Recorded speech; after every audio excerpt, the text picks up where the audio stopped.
দুনিয়ার প্রতিটি মানুষের হৃদয়ে একটি স্বপ্ন থাকে। একবার শুধু এই ঘরটা চোখে দেখা, একবার এই মাটিতে সিজদা দেওয়া। হে আল্লাহ, এই ঘরই তো তোমার ঘর, কাবা শরীফ। আপনি এখন দেখছেন সেই স্থান যেখানে কোটি কোটি মুমিনের চোখের পানি পড়ে। এখানে আসলে মন কেঁপে ওঠে, বুক ভরে যায় এক অদ্ভুত শান্তিতে। পবিত্র কাবা শরীফ ইসলামের কেন্দ্র, ঈমানের প্রতীক, মুসলমানের একতার নিদর্শন।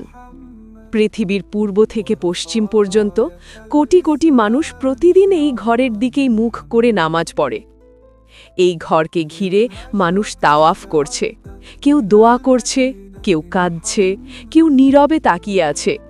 শুধু একটাই উদ্দেশ্য, হে আল্লাহ, তুমি আমাদের ক্ষমা করে দাও, তুমি আমাদের কবুল করে নাও। কাবা শরীফ শুধু একটি স্থাপনা নয়, এটা এক অনুভূতি, এক ভালোবাসা, এক আত্মসমর্পণ। এখানে এসে মানুষ বুঝে যায় দুনিয়ার সব কিছুই মায়া, স্থায়ী কেবল আল্লাহ। এই ঘরই আমাদের কিবলা, এই ঘরই আমাদের হৃদয়ের দিশা। আল্লাহ তাআলা আমাদের সবাইকে একদিন এই ঘর তাওয়াফ করার তৌফিক দিন, যেন আমরা নিজের চোখে দেখতে পারি সেই ঘর যেখানে নবীদের অশ্রু, সাহাবাদের পদচিহ্ন আর মুমিনের দোয়া জমে আছে হাজার বছর ধরে। আল্লাহুম্মা আমিন।